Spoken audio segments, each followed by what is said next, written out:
Hello दोस्तों, good morning. स्वागत है एक बार फिर से आप सभी का थॉरल क्वेस्ट में। जैसा कि आज है 9 जून 2025 के most reported daily current affairs के क्वेश्चन के बारे में हम आगे इस वीडियो में डिस्कस करते हैं। तो चलिए जैसा कि स्टार्ट करते हैं। हमारा पहला क्वेश्चन है आज का।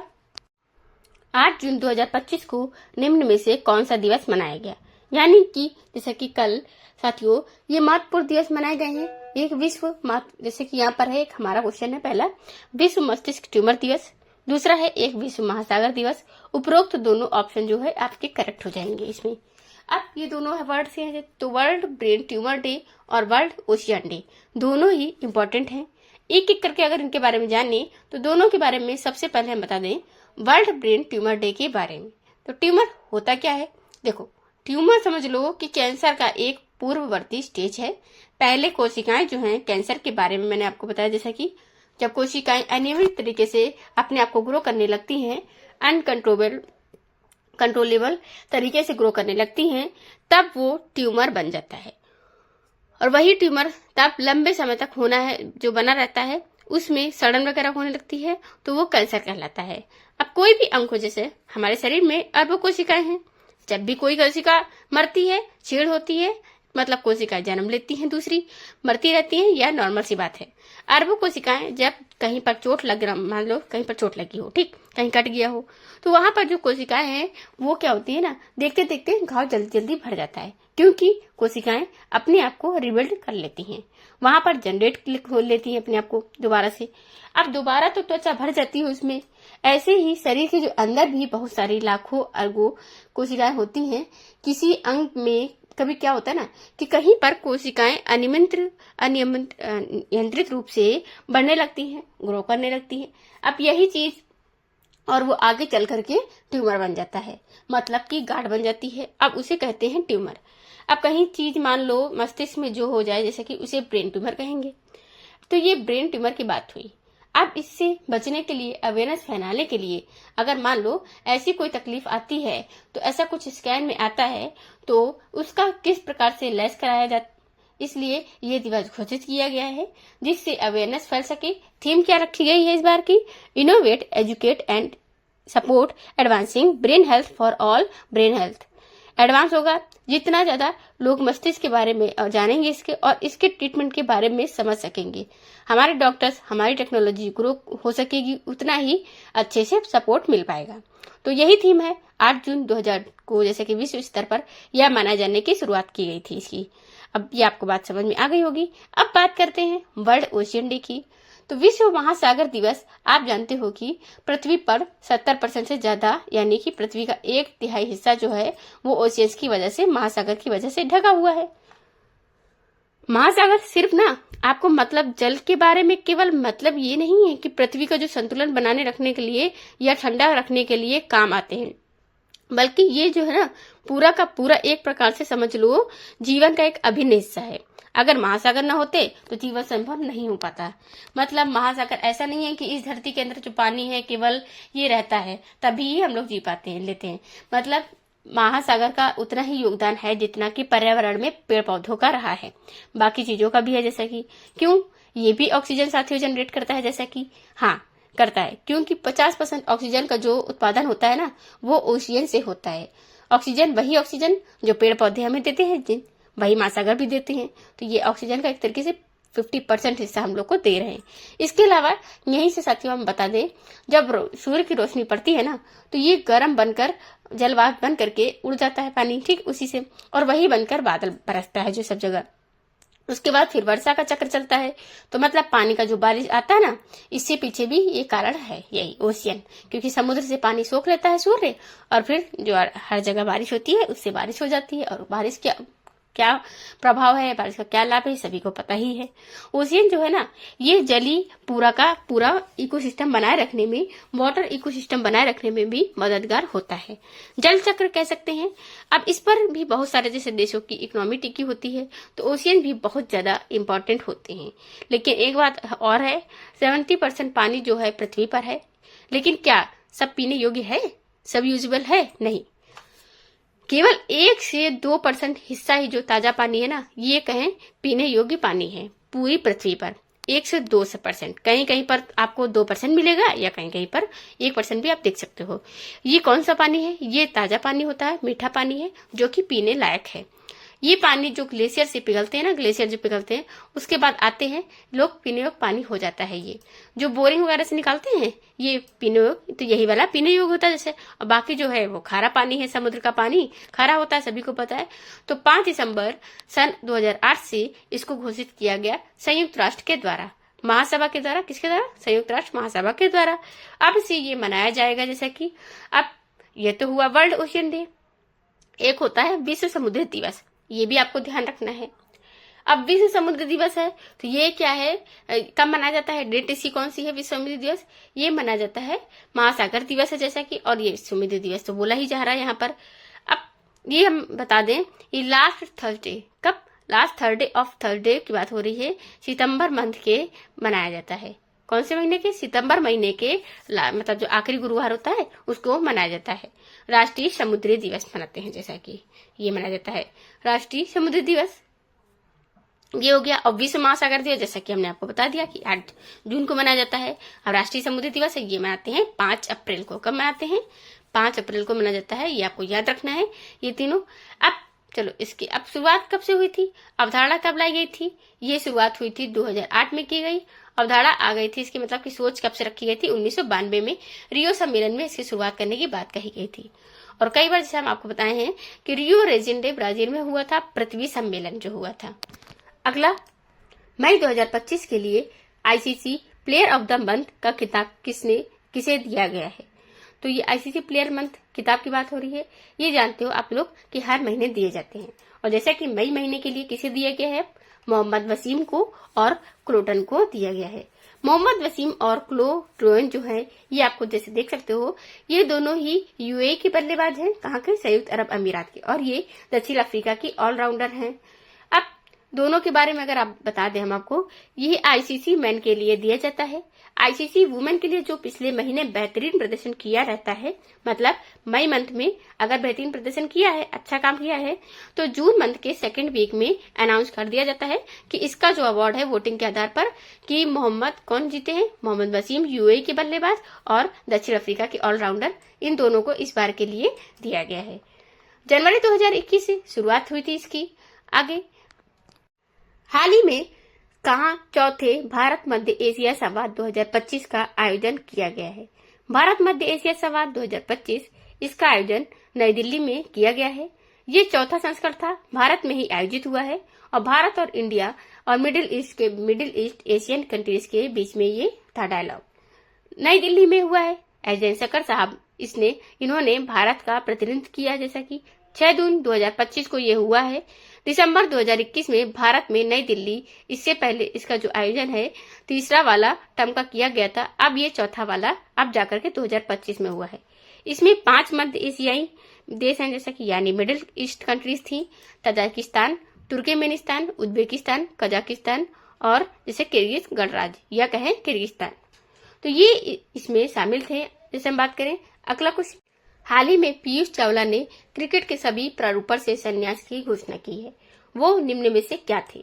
तो पीयूष चावला ये जो है वो तो गेंदबाज थे, वैसे कभी कभी ऑलराउंडर वाला भी काम कर लेते थे, लेकिन गेंदबाज ज्यादा प्रमुख रूप में थे ये। तो इन्होंने जो कि क्रिकेट से सभी प्रारूपों से संन्यास की घोषणा कर दी हुई है, रिटायरमेंट ले लिया है। हालांकि काफी लंबे समय से ये अंतर्राष्ट्रीय क्रिकेट के हिस्सा नहीं थे, खेल नहीं रहे थे, और लेकिन ये अब जो है संन्यास लिए हैं। 2011 की विनिंग टीम थी जो कि उसमें भी ये शामिल हुए थे। 2007 की जो विनिंग टीम थी इंडिया की T20 वर्ल्ड कप, उसमें भी हम लोगों ने जीता था, उसमें भी ये हिस्सा रहे थे। जैसा कि बाकी जैसा कि हम बात करें तो ये कुछ खास नहीं है ज्यादा, मतलब आप ज्यादा रिकॉर्ड्स वगैरह जैसे कि इनके नाम नहीं देखने को मिलेंगे आपको। अब जैसा कि मई 2025 के लिए नई दिल्ली में भारतीय भाषा अनुभाग का उद्घाटन किसने किया? नई दिल्ली में हुआ है भारतीय भाषा अनुभाग या कहें इंडियन लैंग्वेज सेक्शन। इसका उद्घाटन अभी गृह मंत्री अमित शाह जी ने किया हुआ है। केंद्रीय गृह मंत्री अमित शाह जी ने यहाँ पर देखिए, जैसे कि बता दें हम आपको, Indian language section 2 free administration from foreign language influence Bharat का ये उद्देश्य रहा है पिछले कुछ सालों में, जो कि मतलब कुछ भी कॉलोनियल माइंडसेट है जो धीरे धीरे रिमूव किया जाए। इसी टर्म में आपने देखा कि बहुत सारे जो नाम बदले जा रहे हैं, बहुत सारी चीजों के, जैसे कि जो पुरानी धारणाएं रही हैं उनके चेंज की जा रही हैं। अंग्रेजों के टाइम से जो पद थे, यहाँ तक कि जो आईपीसी धाराएं वगैरह थी, वो सब भी अब चेंज की गई हैं। बहुत सारी चीजें चेंज की गई हैं। तो इसी तर्ज में यहाँ पर भारतीय भाषाओं का जो बढ़ावा देने के लिए भारतीय भाषा अनुभाग भी शुरू किया गया है। बीबीए इसको हिंदी में जैसे पढ़ेंगे, किसमें पढ़ेंगे? हिंदी में ही पढ़ेंगे, भारतीय भाषा अनुभाग। इंडियन लैंग्वेज सेक्शन मत पढ़ना है, इसको नहीं पढ़ना आपको। इसका उद्देश्य मैंने जैसे आपको बताया था कि भाषाई विविधता के माध्यम से एकता को मजबूत करने की दिशा में हुआ है। आप जानते हो भारतीय संविधान के 8वीं अनुसूची में 22 भाषाओं का उल्लेख है। अब जब मूल संविधान में पूछा जाएगा तो मूल संविधान में 14 भाषाएं थी और 14 ही राज्य थे। मूल संविधान में भारत में टोटल 14 राज्य की अवधारणा पेश की गई थी। मतलब उस टाइम पर 14 राज्य थे। अब धीरे धीरे राज्य टूटते गए और आज संख्या हो गई है 28 राज्य और 8 यूनियन टेरिटरी हैं। उसी टाइम पर मूल संविधान में ही 8वीं अनुसूची में केवल 14 भाषाओं का उल्लेख था। अनुसूचियां भी 8 ही थी। अनुसूचियां भी बाद में जुड़ना शुरू हुई हैं, अब हो गई हैं 12 अनुसूचियां भी हैं। जैसा कि 8 अनुसूचियां थी और 14 लैंग्वेज थे, लेकिन अब वर्तमान में 8 अनुसूचियां और 22 लैंग्वेज हैं। 12 अनुसूचियां हैं और 22 लैंग्वेज हैं। एक और जरूरी बात, जून 2025 में किसको सर्वाधिक प्रभावशाली पर्यावरणविद पुरस्कार से सम्मानित किया है, मिला है, मतलब पुरस्कार की। तो सबसे अधिक प्रभावशाली या कहें सर्वाधिक जो कि प्रभावशाली पर्यावरणविद का पुरस्कार मिला है आचार्य प्रशांत को। आचार्य प्रशांत को आपने देखा भी होगा यूट्यूब पर वगैरह पर, जैसे आप पहचानते भी होंगे इनको। ये अभी इनको अवार्ड मिला है। वर्ल्ड एनवायरमेंट डे के अवसर पर इनको ये अवार्ड, इनकी पहल ऑपरेशन 2030 के लिए जो मिला है इन्होंने जो पर्यावरण के दिवस के अवसर पर जलवायु की जो आपात स्थिति है उस पर अवेयरनेस फैलाने के लिए, ये युवाओं को शिक्षित करने के लिए ये पहल शुरू की है। ऑपरेशन 2030 इस पहल के लिए इनको ये पुरस्कार दिया गया है और ये एक प्रसिद्ध दार्शनिक और लेखक हैं, आचार्य प्रसाद।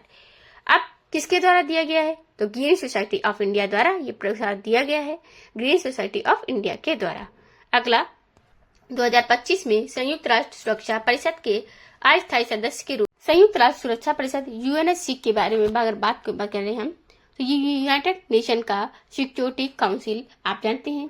इसमें टोटल 15 सदस्य होते हैं। कई बार इसमें ये लोग ये गलती कर बैठते हैं कि टोटल 5 ही सदस्य बोल देते हैं।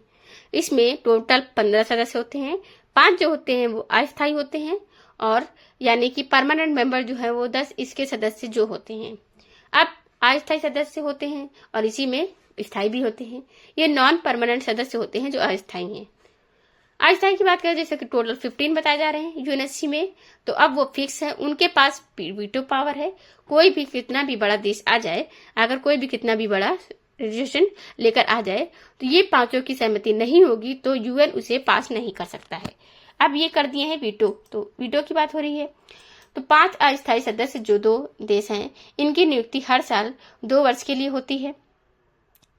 2 वर्ष के लिए होती है और ये जो 5 करके चुने जाते हैं ना, मतलब 5 इधर 5 उधर, जैसे कि टोटल देखिए 15 है। पहले 5 स्थायी हो गए, टोटल बचे 10 में से इधर उधर करके 2 करके चुने जाते हैं।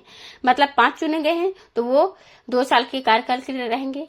फिर अगली साल फिर क्या होगा, 5 चुने जाएंगे, वो अगले 2 साल के लिए रहेंगे। ऐसे ऐसे रोटेशन वाइज चलता रहता है यहाँ पर। अब ये जैसे अपने राज्यसभा में होता है कि मतलब ये जो पहले वाले 5 वाले होंगे ना, ये तब जाएंगे तो वो दूसरे वाले आ जाएंगे। इसी तरह से ये चलता रहता है। ये वाले 5 जाएंगे तो वो दूसरे 5 आएंगे, तब 5 आएंगे। जो रोटेशन वाइज चलता रहता है। गैप करके 1 साल के लिए कार्यकाल जो 2 साल का सबका होता है। तो टोटल 10 अस्थायी 5 स्थायी सदस्य हैं। टोटल हो गए कितने, 15, मतलब 15 यूएनएससी के जो कि हैं। यूएन का एक ही यूएन का ही जैसे कि हिस्सा है। ये यूएन बात करें, यूनाइटेड नेशनल ऑर्गेनाइजेशन मतलब यूएनओ, इसके 6 भाग हैं और इसमें 6 अंग में से एक अंग है जैसे कि यूएनएससी। अब ये याद रहेगा। तो जैसे कि अभी क्या हुआ ना कि अस्थायी सदस्य रूप में कितने सदस्य चुने गए हैं, तो कितने चुने गएंगे, हमेशा 5। जैसा कि अब कितने चुने गए हैं, 5 चुने गए हैं। आपको बता दें कि हर साल 5 पे 5 चुने जाते हैं। 2 साल के कार्यकाल के लिए होते हैं इनका कार्य। तो अभी वो 5 कौन कौन से चुने गए हैं उनको देख लेते हैं एक बार। तो इनका कार्यकाल 1 जनवरी 2026 से 31 दिसंबर 2027 तक रहने वाला है, यानी 2 साल के लिए रहने वाला है। और इसमें टोटल 5 सदस्य देश बन गए हैं। तो ये हो गए हैं Latvia, Bahrain, Colombia, Liberia, Congo, लोकतांत्रिक गणराज्य, ये हैं। और इसमें लातविया जो है ना, ये पहली बार इसमें चुना गया है आज तक के इतिहास में। ये लातविया कभी शामिल नहीं हुआ था, अब पहली बार इसका कार्यकाल इसका हुआ है। अब किसका समाप्त हुआ है, तो मतलब किसकी जगह पर आए हैं ये, तो कौन जाएगा, तब आगे दिसंबर 2025 में जाएंगे। 1 जनवरी से कार्यकाल शुरू होगा, तो जाएंगे कौन कौन, अल्जीरिया, गुयाना, दक्षिण कोरिया, सियारान और स्लोवेनिया। लेकिन दूसरा वाला जो है, मतलब कि अभी 5 हैं, जो कौन, ये 5 जो नए आए हैं वो 5 पहले से होंगे, तभी तो पूरा 10 हो पाएगा। अब तो 5 अभी पहले से कौन कौन है, डेनमार्क है, ग्रीस है, पाकिस्तान है, पनामा, सोमालिया। ये आपने जैसे पिछले दिनों में कई बार पीछे हमने बताया था आपको कि पाकिस्तान जो है ना, यूएनएससी में ये रिजोल्यूशन ला रहा है, मतलब ऑपरेशन सिंदूर के खिलाफ, मतलब वहां पर आवाज उठाने की कोशिश कर रहा है, क्योंकि अभी वह ना मेंबर है, अभी उसकी बारी है। इससे पहले भारत भी आया था। ये रोटेशन भाई चलता रहता है, अब देशों को शामिल करते रहते हैं, लेकिन क्योंकि भारत भी अस्थायी सदस्य है। खैर, बाकी सब ने किसको IC cool personal care range का ब्रांड एम्बेसडर नियुक्त किया है। तो ये ब्रांड एम्बेसडर किसको नियुक्त किया है, तो आईसी कूल पर्सनल ई केयर रेंज का जो ब्रांड एम्बेसडर बना है, दिया गया इस बार सबसे कूल खिलाड़ी हैं MS धोनी। उनको कैप्टन कूल को बना दिया गया है, जैसा कि इनका कैप्टन कूल वी डिटॉल आई स्कूल जैसे कि बता रहे हैं यहाँ पर। तो ब्रांड एम्बेसडर बनाया गया है इनको प्रमोशन के लिए, इनकी ब्रांडिंग ये करेंगे, ब्रांडिंग प्रमोशन करेंगे। कैप्टन कूल के नाम से भी प्रसिद्ध है, जैसा कि ये। अब अगला क्वेश्चन, 51वें G7 शिखर सम्मेलन का आयोजन कहाँ किया जाएगा। 51 G7 समिट इस बार होगी साथियों कनाडा में होगी G7 समिट। ग्रुप ऑफ 7 जिसे G7 कहते हैं, इसमें पहले रसिया भी हुआ करता था, तब ये ग्रुप ऑफ 8 का था, यानी G8 कहा जाता था इसको। 2014 में क्रीमिया पर जब रसिया ने थोड़ा प्रॉब्लम क्रिएट करी, तो रसिया को हटा दिया गया था। ये क्वेश्चन पूछा भी गया है, जैसा कि अब आगे भी पूछा जा सकता है इसको। तो रसिया को बाहर कर दिया गया था G8 से, अब बन गया कितना, G7 फिर बना। अब कब बना, 2014 में ये बना, ये बात आपको ध्यान रखनी होगी। G7 में अब टोटल G7 है दुनिया के उस टाइम पर जब स्थापित हुआ था 1973 में, तब जो टॉप इकोनॉमीज थी उनका ग्रुप बनाया गया था। हालांकि इसमें कुछ देश हैं जैसे कि जो टॉप इकोनॉमी में ही शामिल हैं, बाकी सब बाहर हो चुके हैं। और अब इंडिया भी टॉप इकोनॉमी में, टॉप 5 इकोनॉमी में शामिल है। लेकिन अभी इंडिया G7 का हिस्सा नहीं है। लेकिन जब इसकी मीटिंग होती है, जैसे कि इंडिया को इन्वाइट किया जाता है और एज ए गेस्ट। भारत को इसमें ऑफर दिया गया था, जैसा ऐसा नहीं था कि ऑफर नहीं दिया गया है, भारत को ऑफर दिया गया शामिल हो जाओ, लेकिन भारत शामिल नहीं हुआ, ना ही इसमें चीन शामिल है। तो जैसे कि 15 से 17 जून तक होने वाला है G7 का समिट, 51वां संस्करण होगा और ये कनाडा के अल्बर्टा में आयोजित होने वाला है। और इस बार देखो जैसे कि 50वीं वर्षगांठ मना रहा है, क्योंकि 51वां समिट है। तो कब हुआ था, 50 वर्ष पूरे हो चुके हैं। Australia, Brazil, Bharat, Indonesia, Mexico, दक्षिण कोरिया, दक्षिण अफ्रीका, यूक्रेन, इनको एज ए गेस्ट इनवाइट किया गया है। और G7 की स्थापना 1973 में हुई थी। यूके, USA, यूरोपियन यूनियन जो है, कनाडा, जर्मनी, फ्रांस, इटली और जापान, ये सब इसके सदस्य हैं। देखिए जैसे कि 1 2 3 4 5 6 7, ये एक और है, इसमें एक और जो EU यानी 7 देश हैं, और एक है इसमें संगठन। वैसे ही जैसे कि G20 में है, G20 में क्या है, टोटल 18 सदस्य 19 देश हैं जैसे कि, और एक तो संगठन है इसमें। कौन कौन सा, एक तो यूरोपियन यूनियन भी है और G20 में, और अब एक अफ्रीकन यूनियन भी जुड़ गया है जब से भारत ने कराया है। तो 2 संगठन है G20 में, आप G20 को भी G21 भी कह सकते हो। 2 संगठन है और 19 देश हैं, इसमें 7 देश हैं और एक संगठन है, ये आपको याद रखना है। चलिए आगे बढ़ते हैं। पिछली बार इटली में जो आयोजन हुआ था G7 का, कहाँ पर, इटली में हुआ था। किस देश को पछाड़कर जर्मनी 34 वर्षों के बाद दुनिया का शेष ऋणदाता देश बन गया है। तो जर्मनी ने जापान को पीछे छोड़ दिया है जैसा, और ऋणदाता होने के टर्म में ये, यानी कि लेंडर के मामले में, जो जैसा कि अब बात करें कि ऋणदाता मतलब कि जो लोन प्रोवाइडर होते हैं। अब आसान भाषा में आप समझो कि जो लोन प्रोवाइडर के मामले में जापान को पीछे छोड़ दिया है जर्मनी ने। लोन प्रोवाइड कौन करेगा? जो ज्यादा बड़ा मतलब इकोनॉमी वाला होगा, ठीक है, पैसा होगा जिसके पास ज्यादा होगा। कुछ लोग होते हैं पैसा बचा कर रखते हैं और कुछ लोग होते हैं दान बहुत ज्यादा करते हैं। जैसे आप देख लो एग्जाम्पल के रूप में भारत में कंपनी को देख लो, टाटा ग्रुप है, वहीं पर बहुत ज्यादा डोनेशन करता है, और जैसे और भी हैं विपारो हैं या बहुत ज्यादा डोनेशन नहीं करते हैं। रिलायंस इंडस्ट्री उतना डोनेशन नहीं करती है। ऐसे ही यहाँ पर भी है, जैसे अमेरिका में, चाइना है, ये सब तो टॉप इससे भी ज्यादा ऊपर की इकोनॉमी है। लेकिन सबसे ज्यादा डोनेशन की अगर बात आती है ना, तब डोनेशन नहीं सॉरी लोन प्रोवाइडर की बात आती है तो जर्मनी अब टॉप पर आ गया है। पहले जापान टॉप पर हुआ करता था। अब आप देख सकते हो जैसा कि जापान क्या है, loses world top credit spot to Germany after 34 year. तो 34 साल के बाद में जो जापान है ये पीछे हो गया है जर्मनी से। 1990 के बाद पहली बार जापान को पीछे छोड़ा है जर्मनी ने टॉप लैंडिंग के मामले में, ऋणदाता के मामले में। अब अच्छा एक चीज और भी आपको याद रखनी है कि टॉप 5 इकोनॉमीज में जो दोनों ही देश शामिल है ना, इसमें ऊपर यूएसए है और अमेरिका की इकोनॉमी सबसे बड़ी इकोनॉमी है जैसा कि, फिर चाइना है और उसके बाद तीसरे नंबर पर आज के टाइम पर जर्मनी ही आता है। इसमें तीसरे नंबर पर जर्मनी आता है, इसके बाद जापान का नंबर आता है, तो उसके बाद अब अपना प्यारा भारत जैसा कि अपना इंडिया है जो ये 5वें नंबर पर हम लोग जैसे सबसे बड़ी इकोनॉमी है। ये भी आपको ये ध्यान रखना है। जर्मनी कहाँ पर हम बता दें तो आप वर्ल्ड मैप आप देखोगे अगर जैसे अपना खुल के, तो वर्ल्ड मैप में यहाँ पर आपको हम बता दें जैसे कि कहाँ पर, यूरोप में जाओ, यूरोप में आप जाओगे ना, मिडिल ईस्ट एशिया में, यहाँ पर कई देश होंगे, उनमें मिडिल ईस्ट एशियन कंट्रीज कहते हैं, जैसे कि उनको इसे भी ले लो, जैसे उसमें मिडिल ईस्ट एशियन कंट्रीज कहलाती हैं। इधर आप देखोगे दक्षिण पूर्व एशियाई देश हैं, यानी कि साउथ ईस्ट एशियन कंट्रीज हैं, और ये साउथ एशियन कंट्रीज जो कहलाती हैं एशिया में ही है। आप देख सकते हो। अब आप जैसे कि यूरोप में आपको देखना है तो यहाँ पर देश दिख जाएगा आपको, बड़ा सा है जर्मनी। भारत कहाँ पर है वो भी आपको दिखेगा भारत का। यूरोप में जर्मनी जो है ये कहाँ पर है, जापान कहाँ पर है ये आपको दिख जाएगा, उसके वहीं पर आप मैप में अपना देख सकते हो। तो ये थे साथियों आज के दिन के टॉप 10 करंट अफेयर्स क्वेश्चन। जैसा कि गाइज आपको अगर वीडियो अच्छी लगी हो या क्वेश्चन समझ में आए हो तो आप चैनल को लाइक एंड शेयर जरूर कीजिएगा। अगर आप चैनल पर नए आए हो तो सब्सक्राइब कर लीजिए। Thank you for the watching.